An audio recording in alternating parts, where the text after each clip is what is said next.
যদি কেউ আপনার উপরে হিংসা করে আপনি কি করবেন? আপনি তো বুঝতে পারবেন না। প্রোটেকশন হচ্ছে এই সূরা ফালাক। আপনি দিনরাত সূরা ফালাক পড়েন, হিংসুকের হিংসা থেকে ইনশাআল্লাহ বেঁচে থাকবেন। আর লাস্ট যেটা, সেটা হলো ওয়াসওয়াসা। এই ওয়াসওয়াসা যেটা কুমন্ত্রণা, এটা একটা রোগ। ডক্টররা অনেক নাম দিয়েছে। কোরআন বলেছে ইউওয়াসউইসু ফি সুদুরিন নাস, হৃদয়ের মাঝে ওয়াসওয়াসা দেয়। দেখবেন যখনই নামাজে দাঁড়াবেন আপনি বুঝতে পারবেন যে ওয়াসওয়াসা শুরু হয়ে গেছে। এমন অনেক ঘটনা নামাজে মনে পড়বে যেটা আপনার কখনো মনেই ছিল না, ঠিক আছে, সারা জীবনে মনে ছিল না। তো এই ওয়াসওয়াসা থেকে বাঁচার বুদ্ধি হচ্ছে সূরা নাস। সূরা নাস। আমি একটা ছেলের কথা জানি, ইয়াং ছেলে, ওদের বয়সী হবে, কি জানি একটা ওয়াসওয়াসা ওর মাথায় ঢুকে গেছে যে ওর ওযু হয় না। ও সারাদিন ওযুই করতে থাকে, নামাজ ছুটে যাচ্ছে।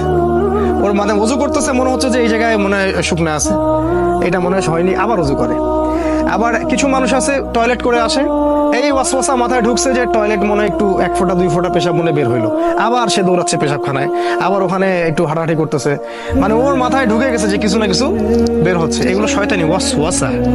ওয়াসওয়াসা। আপনি ব্যাপারগুলোকে নর্মালি নিতে হবে, কিন্তু নর্মালি নিতে পারবেন তখনই যখন সূরা ফালাক নাসের উপর আমল করবেন, ঠিক আছে? এগুলো ওয়াসওয়াসা। আরো ওয়াসওয়াসা আছে, যেমন আমাদের হৃদয়ের মধ্যে অনেক সময় অনেক চিন্তা আসে, এগুলো কমন, এটা নিয়ে আপনি উদ্বিগ্ন হবেন না। রাসূলের কাছে সাহাবীরা বলেছিলেন যে আমাদের মাঝে এমন অনেক চিন্তা আসে যেগুলো প্রকাশ হওয়াটা আমরা কষ্টকর মনে করি। রাসূল বলেছেন এটা হচ্ছে ঈমানের লক্ষণ, এটা ঈমানের লক্ষণ। যখন এরকম কোনো ওয়াসওয়াসা আসবে আপনি বলবেন আমানতু বিল্লাহি ওয়া রাসূলিহি, আমানতু বিল্লাহি ওয়া রাসূলিহি।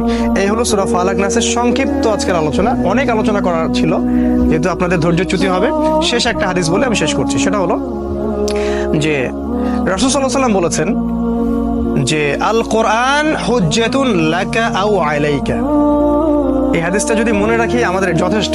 তিনি বলেছেন এই কোরআন, অর্থাৎ এই কোরআন কিয়ামতের মাঠে তোমার পক্ষে অথবা বিপক্ষে আল্লাহর কাছে বিচার দিবে বা সাক্ষী দিবে, হয় পক্ষে না হলে বিপক্ষে। তাহলে এখন আমরা ঠান্ডা মাথায় ভাবি যে কি করলে কোরআন আমাদের পক্ষে সাক্ষী দিবে আর কি করলে আমাদের বিপক্ষে সাক্ষী দিবে।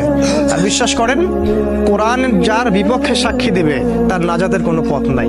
আরেকটা হাদিস রাসূল সাল্লাল্লাহু আলাইহি ওয়াসাল্লাম বলেছেন ইন্নাল্লাহা ইয়ারফাউ বিহাদাল কিতাবি আকওয়ামান, আল্লাহ পাক বহু সম্প্রদায়কে এই বইয়ের দ্বারাই উন্নত করেন, মর্যাদা মণ্ডিত করেন।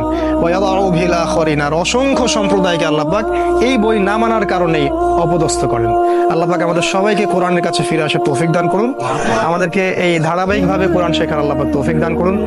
আল্লাহ পাক কোরআনের মাধ্যমে আমাদের হায়াতের রিজিকে বারাকা দান করুন। আমাদেরকে দৃশ্য অদৃশ্যের সমস্ত বিপদ আপদ থেকে আল্লাহ পাক বাঁচিয়ে রাখুন। আমাদের বাচ্চা এবং নেক্সট প্রজন্মদেরকে আমরা যেন কোরআনের আলোয় আলোকিত করতে পারি এবং ওদেরকে শেখাতে পারি, সেই তৌফিক আল্লাহ পাক দান করুন। নিয়মিত কোরআন তেলাওয়াতের তৌফিক দান করুন এবং আল্লাহ পাক আমাদের হালাল রুজিকের পথ করে দিন। সূরা ফালাক এবং নাসের উপর আমল করার তৌফিক আল্লাহ পাক দান করুন।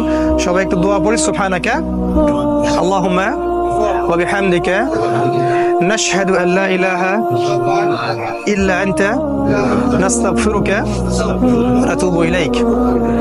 আসসালামু আলাইকুম ওয়া রাহমাতুল্লাহ। যদি আপনাদের